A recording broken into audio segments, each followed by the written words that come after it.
In this video, I want to discuss with you the use of tonic herbs for traveling and specifically for preventing or remedying jet lag.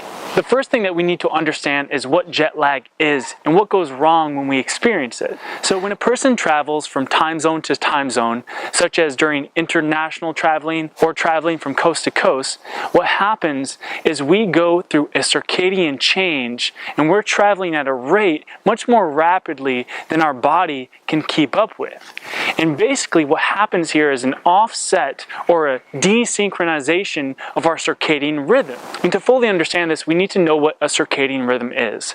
At basic, circadian rhythm is a 24-hour period or cycle in which our body regulates its other ultradian cycles, which are cycles that occur during a 24-hour period. And these are cycles such as hormone secretion, immune function, inflammatory responses, blood sugar, blood pressure, digestive juices, and many different other cycles that occur throughout our daily basis. Now, circadian rhythm is the 24-hour cycle, so it is our daily cycle in which our body forms an internal sort of clock knowing when it is daytime or nighttime. And the most basic guideline for this is, of course, the rise and set of the sun.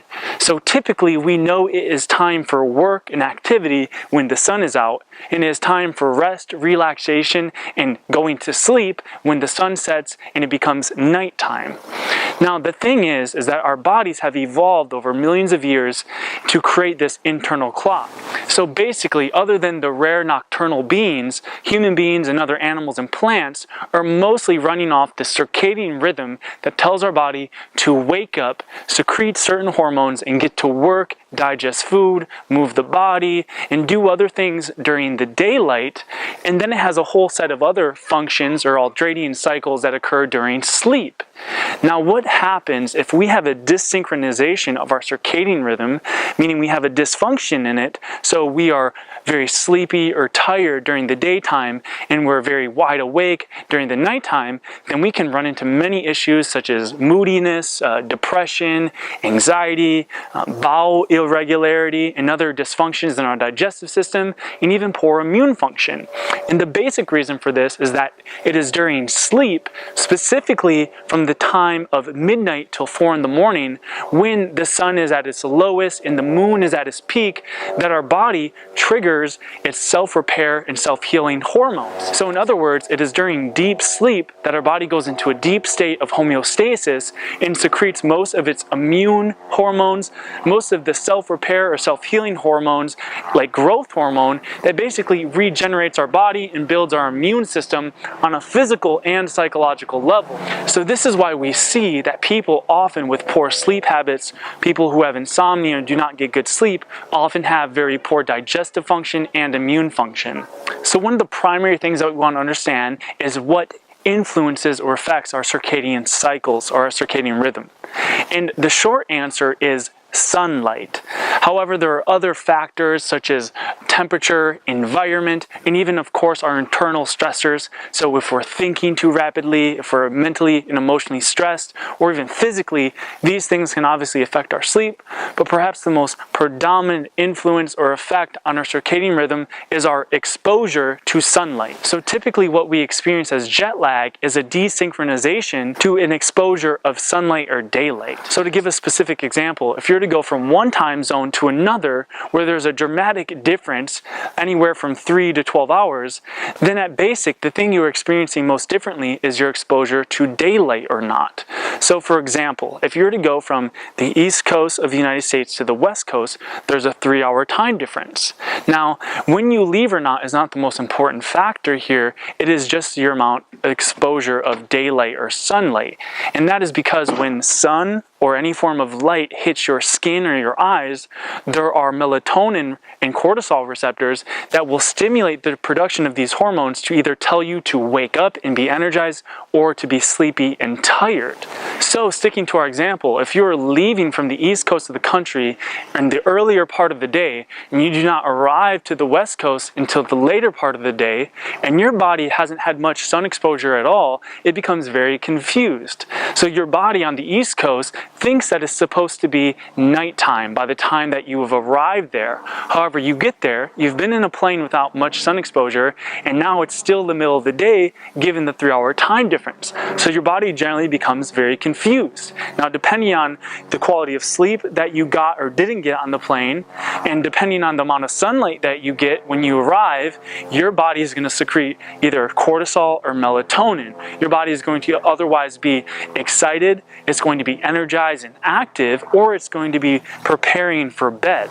So we find that the real cure to jet lag is proper light exposure. And this is why you see now there's new technologies where people are using light exposure for their eyes to help reset or resynchronize their circadian rhythm to the proper amount of daylight in their new time zone, or vice versa. If you're trying to trick your body into getting acclimated with it being nighttime more earlier, then you decrease your sun exposure at the appropriate time. And this is why we might find that car travel is the more ideal source of travel in terms of keeping a regulated or synchronized circadian cycle, because in a car you're going to be exposed to the elements much more, you're getting sunlight through the windows, you're generally more in tune with what time it is during the day. And that's why you'll find if you've traveled through the car long distances, you generally start to get tired when the sun goes down and you're more awake when the sun's up, and it's pretty natural. That's a healthy, normal sign of circadian function. However, if you're traveling in a dark plane and you're going a massive time difference, then things get a little bit more difficult. So now the utilization of tonic herbs, where that comes into play, is really to manage the stress of a desynchronized circadian cycle. So there are a few specific herbs that can really help your body curb the side effects of this stress, because keep in mind that a desynchronized circadian cycle is going to cause a biochemical stress in your body. And you can utilize specific adaptogen tonic herbs such as astragalus, ginseng, or gynostemma, which are very potent adaptogen herbs that will help your body adapt to its environment.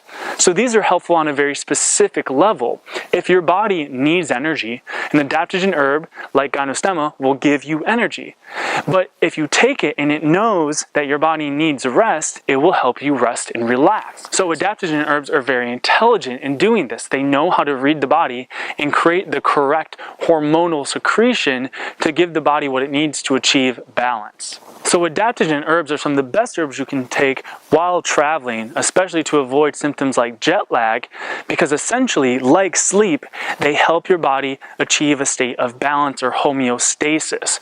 And really the major thing that goes wrong when we have jet lag and the side effect of a desynchronized circadian cycle is that our body has a harder time self-regulating and achieving this state of homeostasis or balance. So an adaptogen herb will specifically energize your body when it needs energy or help you relax when it needs to relax. So in the case of time travel and jet lag, if you're traveling to a new environment and there's a 3-hour time difference and you're not as awake as you probably should be, then taking an adaptogen herb will help wake your body up more naturally, secreting the right amount of hormones you need to feel awake and energized. Vice versa, if you are in a new time zone and you should be feeling more relaxed and preparing for bed and to wind down, then taking an adaptogen herb will help you do that as well. So adaptogen herbs are probably the #1 tonic herb to utilize while traveling. However, you can also utilize detoxification tonic herbs, specifically reishi and schizandra, which have very protective detoxifying properties on the liver. And the reason for this is also very simple. When you travel to a new environment, there are going to be new stressors. There's new bacteria, microbes, pollutants, allergens in the air, and these things can all weigh on your body and create a chemical stress on your body. And by taking schizandra or reishi, which have potent detoxification qualities specifically on the liver, it can help your body become more acclimated to this new environment and help your liver process or metabolize any toxins which you may come into contact with, which could add on to the stress of travel, making you feel more fatigued and more tired. So a detoxification herb like schizandra and reishi, two of the more potent detoxification herbs, is also a very great tonic herb to use while traveling to keep your body resilient and strong during encountering these new stressors.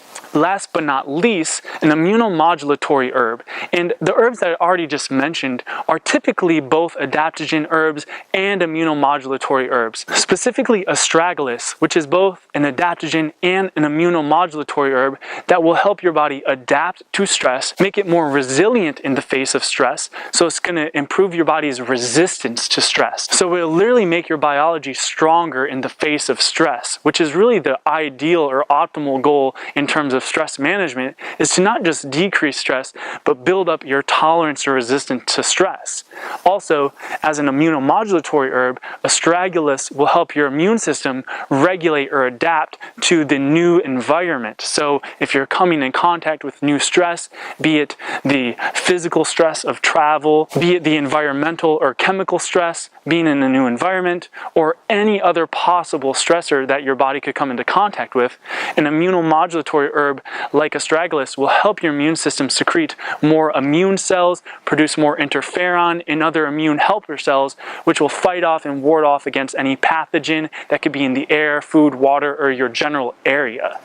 So to summarize, the 3 best herbs that you could take, or the 3 class of herbs that you could take while traveling, would be a potent adaptogen herb to improve your resistance to stress, a detoxification herb to help cut the amount of stress or toxic stress you could come in contact with, and also an immunomodulatory herb which will help your immune system adapt or modulate to stress and overall make your immune system much more strong or resilient. So if you've enjoyed this video and you found it helpful, definitely give it a thumbs up, subscribe, and for purchasing any of these herbs just mentioned, you can check out our online store by clicking the link below.